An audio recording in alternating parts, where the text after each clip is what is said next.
সাধারণ মানুষের ভোগান্তি দূর করতে এবং রান্নার গ্যাসের সরবরাহ স্বাভাবিক করার দাবিতে বহরমপুরে প্রতিবাদে সরব সহ তৃণমূল কংগ্রেস। বৃহস্পতিবার বহরমপুর শহরে তৃণমূল কংগ্রেসের উদ্যোগে একটি প্রতিবাদ মিছিলের আয়োজন করা হয়। অভিযোগ, বর্তমানে বহু জায়গায় সাধারণ মানুষকে গ্যাসের জন্য ঘন্টার পর ঘন্টা অপেক্ষা করতে হচ্ছে। এতে চরম সমস্যায় পড়ছেন গৃহস্থালীর মানুষজন। সেই কারণে এই পরিস্থিতি দ্রুত সমাধান ও গ্যাস সরবরাহ স্বাভাবিক করার দাবিতে প্রতিবাদ কর্মসূচি নেওয়া হয়েছে বলে জানান নেতৃত্বরা। মিছিলে শহরের বিভিন্ন এলাকা থেকে বহু কর্মী সমর্থক শামিল হন।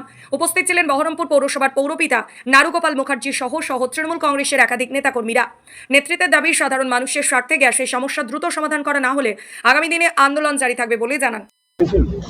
গ্যাসের মূল্য বৃদ্ধি যেভাবে পেয়েছে, সেখানে পাওয়ার কারণটা কি? পাওয়ার কারণটা আপনারা জানছেন যে একটা আন্তর্জাতিক স্তরে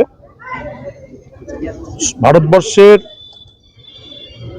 যে বৈদেশিক নীতি আছে, অর্থাৎ যেখান থেকে গ্যাস ভারতবর্ষ পারচেস করে, দেশের উৎপাদনের প্রায় 30% দেশীয় উৎপাদন আছে, আর 60 থেকে 70% আপনার মধ্যপ্রাচ্যের দেশ থেকে আমাদের সাপ্লাই হয়। এই যুদ্ধ হওয়ার ফলে ওই দেশগুলো আপনার নিজেরা ঝামেলায় জড়িয়ে আছে, স্বাভাবিকভাবে ক্রাইসিস তৈরি হয়েছে।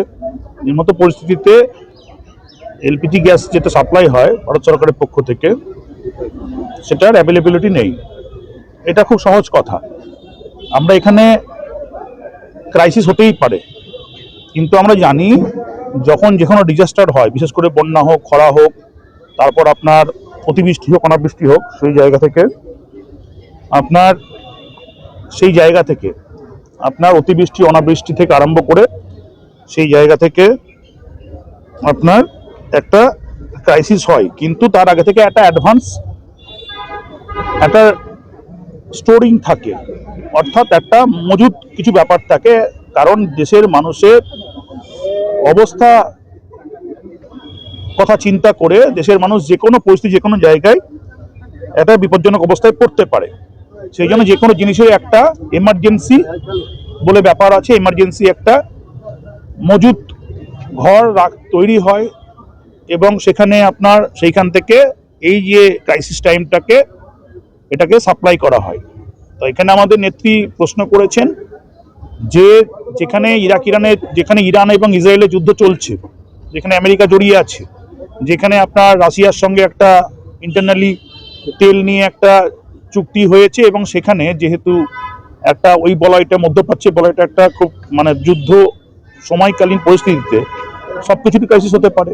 সেই জায়গায় দাঁড়িয়ে এটাতে একটা যুদ্ধটা আগেই শুরু হয়েছিল, তাহলে পরে আমার দেশে কি যেহেতু গ্যাস নয়, এলপিজি নয়, গ্যাস হতে পারে, তেল হতে পারে, এগুলো দাম বাড়তে পারে, এগুলো সব ঠিক আছে, সবটাই পরিস্থিতি অনুযায়ী সবটাই হচ্ছে আমাদেরকে মেনে নিতে হবে। কিন্তু সেখানে তো এমন অবস্থা তৈরি হওয়া উচিত নয় যে কোনো দেশেরই।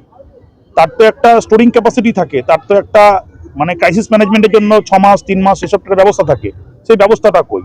এর আগে দেখলাম যখন পেহেলগাঁও যুদ্ধ হলো, তখন প্রতিরক্ষা দপ্তরে কি অবস্থা ভারতবর্ষের প্রতিরক্ষা ডিপার্টমেন্টের, যেখানে মিলিটারিদেরকে ভেদ করে পাকিস্তানি জঙ্গিরা এসে মেরে চলে গেল পেহেলগাঁও। উল্টো দিক থেকে যখন আক্রমণ হলো ভারত সরকারের পক্ষ থেকে, তখনও দেখলাম যে পাকিস্তান যে ড্রোনগুলো ইউজ করলো, ভারতের যে পরিকাঠামো, ভারতের যে উইপেন্স, সেগুলো খুব একটা বেশি ওখানে কার্যকরী হলো না। এই কারণে হলো না, কারণ আমরা তার যেগুলো নিউজ রেকর্ডিং যেগুলো দেখলাম, সেগুলোতে একটা জিনিস মনে হলো যে ভারত সরকারের কাছে হয়তো প্রতিরক্ষা যে সরঞ্জাম, সেটা পর্যাপ্ত নেই।